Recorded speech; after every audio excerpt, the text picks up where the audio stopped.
we was blessed to be in the Space Jam premiere. So shout out to LeBron James and all they got going on. But we went to the little Space Jam get together, and we was on the premiere that they used. Like about a half a second. A little video.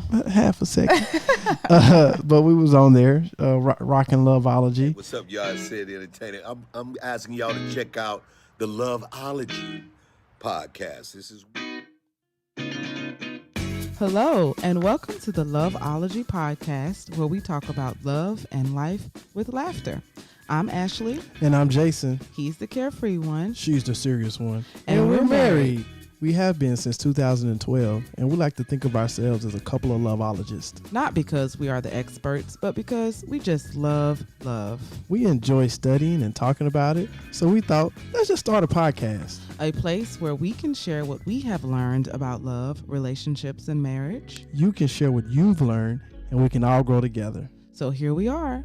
Are you ready? Let's get started. Hey, what's going on? It's another episode of the Loveology podcast. We are in effect. What it is, what it do. What's going on, baby girl? Hey, we missed y'all. Did y'all miss us? Did y'all miss us?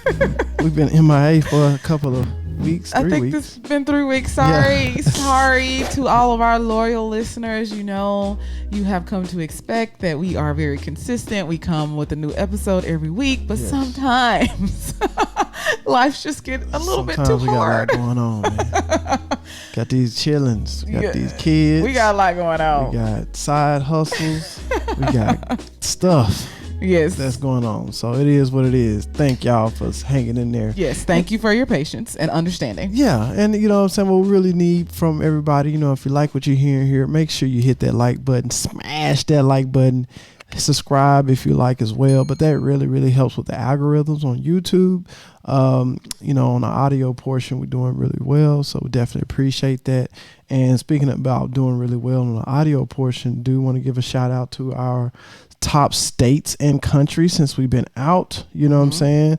And what, you had something to say? No. Okay. So starting number 3, obviously United States is number 1, I say that, but we're going to exclude them. So starting number 3, we had United Kingdom. So shout out to UK. What's up, UK? Number 2 is tied with Colombia and Thailand. Colombia and Thailand. Yes. Thank you. Hello. And our number 1, other than United States, be India. So shout out to India. Shout out to India. Y'all still. Oh, okay. Thank y'all, India, for doing y'all thing and listening. You know what I'm saying? Yes. So thank you all. Real quick, babe. Like I said, I want to give a. What about the states? Oh, I thought I did the states already. No. Doing 2 merch. All right, and the going for the states. Top state starting number 3 is Utah and Georgia. So shout out to the Utah and Georgia. Hello. Number 2 is New Jersey. What's up, New Jersey? Right. What's up, New Jersey? And number 1, since we've been out, is Maryland. So shout out to Maryland up there. You know what I'm saying? Holding it down. Yes. You know Hi, Maryland. Oh yeah, all in Baltimore. You hear me? Baltimore. Yeah. So yeah, like I said, we've been out and it's been a lot been going on. Hopefully y'all been following us on social media, Loveology Podcast on Instagram and Loveology Podcast on Twitter without the T, not enough characters. So and on Facebook, and then go for our page Loveology Podcast. So you kind of seeing what was going on. We was blessed to be in the Space Jam premiere. So shout out to LeBron James and all they got going on. But we went to the little Space Jam get together, and we was on the premiere that they used. Like about a half a second. A little video. Half a second. But we was on there rocking Loveology. And then, I went to the Rams training camp with the kids. Yeah. I already know which picture he's going to flash across the screen. YouTube. I don't know why whoever is looking at the YouTube video. Why are you a hater? But anywho, yeah, she's talking about, I wasn't even going to speak on it, but apparently it was that impressive. It was a one-handed catch by yours truly. Like he's the first person that ever made a one-handed catch. I mean, he super excited. I mean, it's okay, honey. It was impressive. A catch with the right hand, which I'm left-handed. So I did a stretch out, you know what I'm saying? One-handed catch, it's really for the kids. but I had to, I had to show the kids I had to set the bar up high for the kids. You know what I'm saying? So yeah, I pulled it in. If you actually look at the review, I had control of the ball, lost it for a quick second, and maintained as I pulled it in. So it was a ruled catch, possibly a touchdown. So hopefully I'll follow us on that so y'all can see that. But like I said, Ashley, I'll flash it across the screen. Doing a little drone work. I'm still doing the drone work, right? Uh-huh. And that's coincides with Loveology Travel. Loveology Travel. So definitely like and subscribe that as well. Been working with Aquaman. This is a man called Wendell. Man, he does fish tanks. He services fish tanks around the Los Angeles area. So definitely check out his page. But I do the drone work for him and stuff like that. So we had a good time on boats and all different things, And I did say Loveology Travel, so make sure y'all go check out this newest video I just put on there. It's about 1:40 seconds. So check that out as well. Yeah, I would just like to say that I am Jason's #1 supporter and biggest hater. Yes. I don't consider it being a hater. I consider pushing him to excellence. That's what I consider it. Okay. So anyway, iron sharpens iron. That's what I consider it.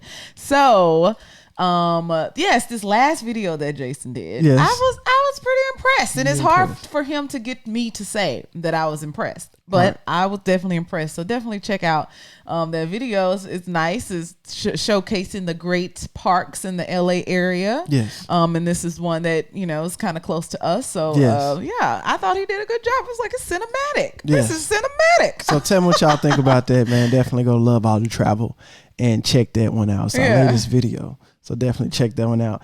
And last but not least, I did meet up with a fellow YouTuber in at the Los Angeles training camp. He has a sports podcast. So I want y'all to check out Jose Rodriguez, one of my buddies I just met up. So shout out to him. Seahawks Jose Rodriguez. So I have his information right there. So make sure y'all go like and subscribe to his page. And if you're into baseball, anything dealing with sports, man, he's on it. So check him out.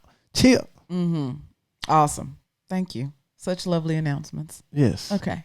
So what we're talking about today, Jason, are you ready? I don't know. I forgot what we were talking about. Yeah. We were talking about parenting fights. How different parenting styles can cause fights. So we are continuing that conversation with parenting fights part 2. And last time we discussed the 4 different types of parenting styles, and they were authoritarian, authoritative, permissive, and uninvolved. And we talked about those. We talked about which one me and Jason were. So definitely check that out if you're interested in hearing that. But this week we are talking about what are the 3 things that parents typically fight about. Yeah. What do you think, Jason? Can you take a wild guess? Parents fight about? Or there's gonna be some money parenting, gonna be in there. Parenting. Just dealing with parenting. Yeah, within the parenting. We talked about that last time. But I know it's, discipline, how to discipline a child. And I guess just time spending with your children or, Okay, good guess. Yeah. Not right, but it's okay. Food. Chores. Food. Yeah. Food is one. Okay. Sleep. Okay. And discipline. Oh, you was on point. You consider time sleep? Well, that's what I mean. Because how can you sleep if you got the kids all the time? You know what I'm saying? So time with the kids, that means, man, I've been with the kids a lot. No. So I need you to hold it down while I get some sleep. Oh, okay. Well, we're talking about, I guess that can kind of be related. That's exactly what I'm saying. No. What I'm saying is, is that you have disagreements about your children's sleep schedule. So it can be loosely tied to what you just said, but it's more so about the rules that we have for the children and different parenting styles. Because some people don't believe in sleep schedule and some people do. Yeah. Right? So Jason and I, we'll just jump into it since we're talking about sleep. We'll start with that one. Yeah. Jason and I, we pretty much the same with the sleep stuff, right? But Jason, sometimes you don't do this anymore, but on Friday nights, he was like, well, why don't we just let him stay up? as so they can have fun. And I'm like, they too young. They don't even understand what this extra hour is really doing for them. No, they need to go to bed. Really making it worse. Yeah, you just making it worse. Like when they that young, staying up to have fun, they just gonna be tired and they gonna act wild and crazy, and they need to go to sleep. That's what they need to do. So we pretty much have always been the same. We like our sleep, so we want our kids to go to sleep so we can go to sleep too, right? But another thing that I feel like we didn't really deal with, but I can see how a lot of couples could deal with this is when to put the baby in their own bed. Some mothers, I would think that mothers are probably the people who want to keep a child in the bed, right? And then a child will get used to sleeping in the bed with the couple, right? And it's hard to break them from that habit. Why do you think it's the women that do that? I don't know. I shouldn't say that because I was like, we gotta get Isaiah out of this bed, right? Because I wasn't getting any sleep because he was just moving and I was breastfeeding and he was big. He was almost 2 years old and he was still in the bed with us. He was 2, wasn't he? I think he was almost 2. No, he wasn't. We got him out of the bed before he turned 2. Okay. But he was pretty close to being 2. And I just didn't get very much sleep at all because he just moving and flipping and all, then I'm trying to make sure he don't fall out of the bed and all this other stuff. So, I was like, man, we got to get him out of this bed. So Jason, we would attempt to do this and then he'll start crying for me. There was a couple of nights, Jason, that you would go get him and bring him and put him back in the bed with me. Yeah. Because you don't want... You see how easy he just said, like, yeah, what else am I supposed to do? Yeah, I gotta cut this crying off. Go figure it out. He wants you. Well, maybe he would want you more if he... Anyway, so... I don't have the milk coming out my chest. That's you. But that can cause intimacy issues for sure. Like if it's a baby in the bed. So, like, so yeah, that's something that's very important. So I would say that like what Jason and I did with both our children, we did sleep training. There's different methods of doing sleep training. But that could be a big discussion point or a disagreement. Goodness, I couldn't think of the word. Discussion point. That could be a big disagreement, because there are different methods of sleep training. Some people got the like cry it out method, which I don't agree with at a certain age. Like, a lot of times, sometimes y'all kind of like ill-informed, you know what I mean? Mm-hmm. And I've talked to women who like their babies were like newborns and the husband or the man was like, let them cry it out. It's like, no, there's like a certain age range where that's kind of appropriate. What I did personally, I stayed in the bedroom with Isaiah. Hold on real quick. There's an age range when that's appropriate, right? Yeah. I know we talked about the 4th trimester when the baby is actually outside of the womb. Yeah. It's just so funny because when he or she came out of that 4th trimester, then it should be at a time where, okay, it's cool. Yeah. But when we made that to that time period, you still was like, nah. No, you didn't ask me to sleep train him. Just saying. I don't remember much, but I remember that. But it's all he doesn't. Jason, let it ride. You can't win them all, guys. No, yeah, just let them have it. You mistaken. First of all, he was sleeping in the bed. I tell you what happened. I'm talking about let him cry it out. Yeah. Okay. He was sleeping in the bed, right? Mm-hmm. Then we went to Hawaii when he was 5 months. Right. And then I had to sleep with everything off. Yes, because he was actually sleeping in his own little crib. And then we went to Hawaii 5 months. He was sleeping in the bed with me. He's like, oh, I just love mommy. I love her warmth. And he just did not like it. Just totally like it's amazing how like a few days can set a baby back and not set him back, but set our what we were trying to do back. Right. And that totally set us back. And so to say cry it out, I guess, yes, you're right. I didn't want to let him cry it out and I'm not in the room. So the compromise that we came to, and you all, if you don't have children, just go Google, YouTube, sleep training, different methods.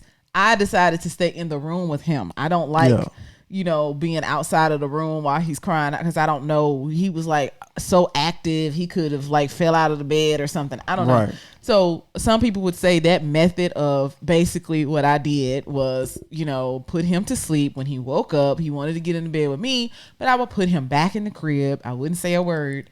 I would just put him back in the crib. He kept getting out of the bed. I kept putting him back in the crib, just over and over. So I didn't get very much sleep for like 2 weeks, but eventually, and he would be standing in the crib crying, but I felt a little bit better about it because I am looking at him in his face, right? And he has to learn how to go to sleep on his own. Right. So, it's hard, right?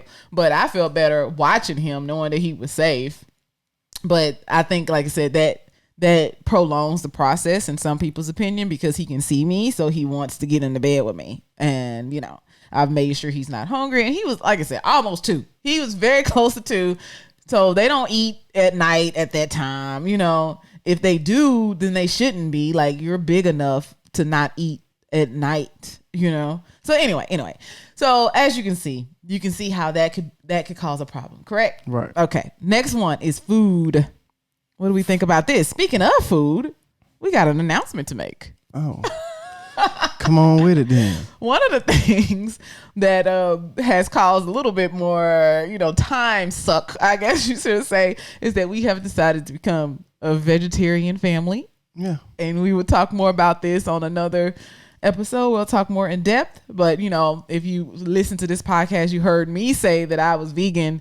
I should say mostly plant-based or food vegan, because like a real vegan, like I shouldn't say real vegan, but like a vegan that is taking the overall like concept of veganism. That means they don't use anything that come from animal products. Apparently Dove got something to do with animals. I don't know. I haven't researched it yet. They don't wear leather. None of that stuff. Everything, nothing. So as far as food is concerned, I'm most days I'm practicing veganism. Sometimes it's vegetarian, right? Mm-hmm. So Jason has decided that he wants to be a vegetarian as well. And the kids are vegetarian mainly because it's hard out here and it's hard not to feed them cheese. So that's like pretty much the only thing. Because I make like a sweet potato, black bean quesadilla and it has cheese in it. And I'm trying to, I'm still trying to learn. So anyway, food. I'm still learning different ways to cook. So that definitely on the weekends, that is very, time consuming because I'm researching and I have like 4 vegan books and, trying new meals and trying to find, and we're trying to eat whole foods, not like processed foods. So I'm talking beans and lentils and quinoa and fruits and berries and all of that stuff and not, a lot of processed stuff. So yes, food.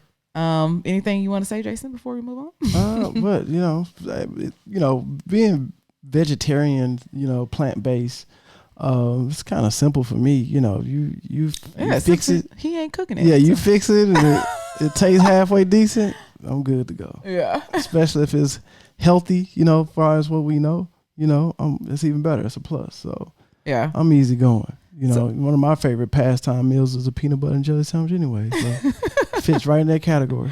Yes. So just imagine if someone is very serious about their health and they, of course, you want to feed your children healthy things too, but the other parent is allowing them to have candy and sneaking candy to them. And you're just really undermining all of one parent's efforts to eat healthy, Right. So yes, that would be very frustrating. But Jason and I have always kind of been, like you said, he just eat whatever I put in front of him. So you pretty much trust me to give the family good food. Yeah. That stuff I gotta worry about. But what if I was giving them, junk food? Then you'll hear about it. I was trying to give Isaiah some ramen noodles one time. He's like, he don't need to be eating that. He don't need to be eating that anyway. Man, there's nothing wrong with ramen noodles. It's just the fact that, it's a lot of sodium in that packet. It's that packet. Yeah, it's the packet. Yeah. You know what I'm saying? So I'm not knocking ramen noodles. We got ramen noodles. You know what I'm saying? Yeah, brought them in here at the beginning of the pandemic. No wrong with ramen noodles. It's just, who knows? Who knows? We got to have something. So yeah, the pandemic pop off. We got some ramen noodles. Yeah, you got to be prepared. Oh, yeah. All right. So the last one is discipline, which is a big one. Sure. What do you think, Jason? What you got to say about this? Man, look, I'm still trying to figure it out. Shoot, man, I'm learning as I go, and setting the ego aside. I think that's the thing that a lot of guys, have to do. I know I have to do, is set that ego aside. You know what I'm saying? Everything that you think may not be the right way to do it. So be open to ideas. You know what I'm saying? And pray about it, and having that communication with you and your special lady or your special person that you have in your life, and work through it. You know what I'm saying? Nobody's perfect, but that doesn't mean you can't strive to be better. Yeah. Than your yesterday self. Yes. As Jason said, basically we still trying to figure this one out, I'm still trying to learn, different discipline methods. And so is Jason, and we disagree on certain things, and, but we, like you said, we just got to talk it out. We got to figure out, we got to come to a compromise and be open to the other person's perspective. We do agree that our children need to be disciplined, but we're trying to, as they get older, is, the one method that you used before may not be working now. Nah. So we have to, figure that out together. But yeah, this one is definitely a big one. I think a lot of people will definitely fight about discipline. Right. Okay. So, if you're struggling with this in a relationship, there's coaches, there's therapists, there's, family therapists. Get some, like I said, set the ego aside and reach out for help and see what someone else is doing, a coach or or a therapist. I think that's great. And this is just like a note that I just wanted to add about discipline. Is it about discipline? You want to say something else? Yeah, real quick about discipline. Proverbs 22:15 states, and this is out of the amplified version, says, "Foolishness is bound up in the heart of a child.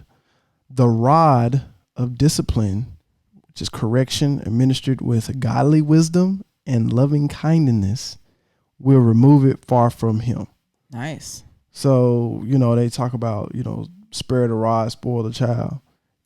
Are they talking about a actual rod, or are they talking about just a rod of discipline as a symbol? Mm-hmm. You know what I'm saying? So, sometimes we go off of these different, phrases that's almost folklore, even though it's scripture, but we taking it out of context, I think. Mm-hmm. So I think that's something that I want to touch on.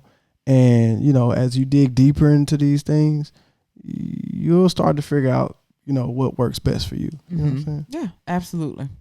Thank you, honey. Mm-hmm. So one thing that I want to say, just to wrap up, like parenting fights, the 2 episodes in general, I think that definitely one of the best things that you can do for your kids as a parent is to have a strong relationship with your spouse, right? Or your significant other. And, for them to see, the way that you all interact with one another is just the best thing that, one of the best things that you can possibly give to them. So making sure that your relationship is strong so you can have these difficult conversations as well and still have love at the end of it, Right.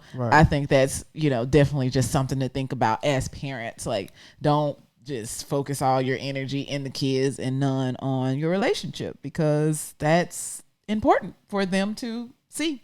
Right. Right? What do you think, Jason? No, I agree wholeheartedly. You know what I'm saying?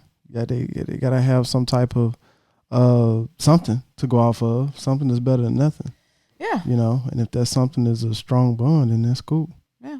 Don't you think it's easier to have like all these conversations if you find yourself fighting about food and sleep and discipline? Well, is it easier to have these conversations? Yeah, with some, like if you have a strong bond with your person. Yeah.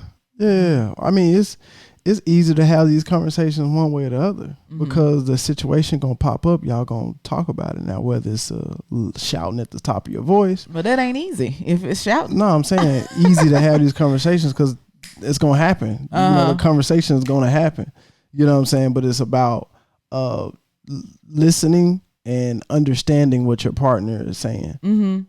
Sometimes when you're shouting, it's hard to listen and understand. No, it's always to me. Not necessarily. Okay. And I did want to say that, like, if people don't have kids, and you know, like when you have kids, whatever problems that you have, like it's just magnified. You know what I'm saying? Sure. So like that's why it's important to try to get as many of these things resolved. Yes, but Lord. all of it won't be resolved, No. and you know, just keep your And relationship new one's strong. gonna pop up. Yeah, stuff you didn't know. All Just right. stuff you didn't know. So try not to sweep stuff under the rug because it's gonna always come out. Yeah. But that's it. That's all. Yeah. All right, baby girl. Well, hey, look, again, make sure y'all hit that like button, smash that like button, share this with someone. And you know, you can always go to loveologypodcast.com and get you some gear. We have some apparel, hats, shirts, flip-flops, all that good stuff. Go check it out. We really appreciate everybody that comes and celebrate with us, you know what I'm saying? And learn from each other. Again, we're not supposed to be these big time experts on the field. We just have doing a lot of research, reading books, and through our own experience, and we just having a conversation. Hopefully it's a conversation starter so you continue the conversation and go from there. Yep. All right. So if you have anything you want to talk about this particular subject, go on, hit us in the comment section and let us know how you feel. We really appreciate y'all. Love y'all. And we're going to catch y'all next time. All right. Peace out. Bye.